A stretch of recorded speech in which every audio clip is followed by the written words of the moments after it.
মধ্যপ্রাচ্যে উত্তেজনার আগুন বহুবার ছড়িয়ে পড়েছে দৃশ্যমান যুদ্ধে, কিন্তু আরেকটি যুদ্ধ আছে যার কথা প্রকাশ্যে কেউ বলে না, যা চলে সীমান্তের বাইরে, আকাশপথের বাইরে, চোখের আড়ালে।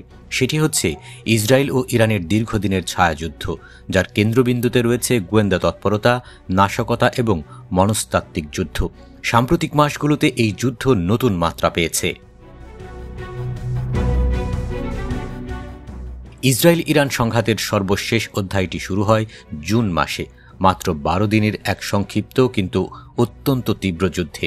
তবে বিশেষজ্ঞরা বলছেন এই 12 দিনের সংঘর্ষই পুরো গল্প নয়। প্রকৃত যুদ্ধটি চলেছে বহু বছর ধরে, গোপনে, নীরবে, গোয়েন্দা সংস্থার ছায়ায়। ইরান বলছে তারা সম্প্রতি ইসরায়েলের শীর্ষ গোপন পরমাণু নথিতে ঢুকে বিপুল তথ্য সংগ্রহ করেছে। বিজ্ঞানীদের নামের তালিকা, স্থাপনার মানচিত্র, এমনকি বাড়ির ঠিকানাও। সরকার নিয়ন্ত্রিত ইরানি মিডিয়া এটিকে এক বীরত্ব গাথা হিসেবে তুলে ধরেছে।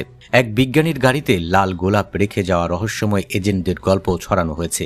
গোলাপের সঙ্গে কার্ডে লেখা ছিল, আমরা তোমার কাছে পৌঁছতে পারি। তবে এই বিবরণ যাচাই করা যায়নি।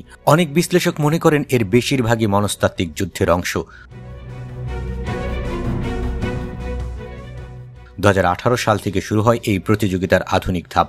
তখন ইসরায়েলি এজেন্টরা তেহরানের একটি গুদাম থেকে 1 লাখেরও বেশি পরমাণু সম্পর্কিত নথি চুরি করে নিয়ে যায়। নজরদারির আওতায় থাকা সেই স্থানে ঢুকে ভারী সেফ খুলে নথি নিয়ে রাতের অন্ধকারে বেরিয়ে আসার সেই অভিযান গোয়েন্দা বিশ্বকে বিস্মিত করে।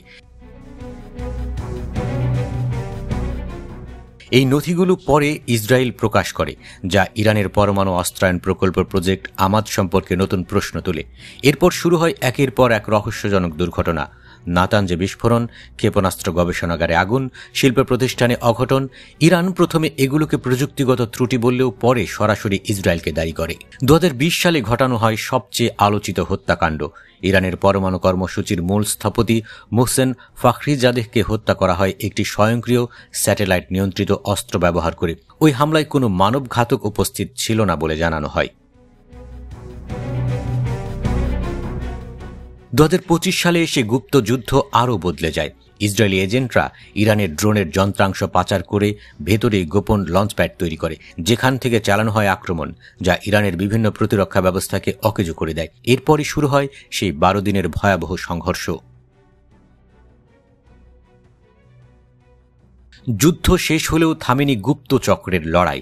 ইরান বলছে তারা ইসরায়েলের বিপরীতে গোয়েন্দা যুদ্ধে পাল্টা আঘাত এনেছে। তবে আন্তর্জাতিক বিশেষজ্ঞরা সতর্ক করছেন, ইরানের প্রদর্শিত তথ্যের মধ্যে অনেক কিছুই প্রকাশ্য উৎস থেকে নেওয়া, যার সঙ্গে গোপন নথি প্রকাশের কোনো সম্পর্ক নেই। গোপন চর যুদ্ধের একটি মূল কৌশল হল ভীতি তৈরি করা। তথ্য ফাঁস করা হোক বা ভুয়া গল্প ছড়ানো, উভয়েরই লক্ষ্য একটাই, প্রতিপক্ষকে মানসিকভাবে দুর্বল করা। এই যুদ্ধের গভীরতা এখানেই। বোমার আগে গুপ্তচর, আকাশ আক্রমণের আগে ফাইল চুরি, বিজ্ঞানের সিদ্ধান্তের আগে সন্দেহের সৃষ্টি। কখনো ল্যাবরেটরি, কখনো বিমানবন্দর, কখনো বিশ্ববিদ্যালয়ের সেমিনার, সব জায়গায় হয়ে উঠেছে ভবিষ্যৎ সংঘর্ষের সম্ভাব্য যুদ্ধক্ষেত্র। ইসরায়েল ইরান দ্বন্দ্ব যতই থমকে থাকার ইঙ্গিত দিক না কেন, বিশেষজ্ঞরা বলেন এই ছায়াযুদ্ধ কখনো বন্ধ হয় না। কারণ দৃশ্যমান যুদ্ধ যেখানে শেষ হয়, সেখান থেকেই শুরু হয় গোপন যুদ্ধ।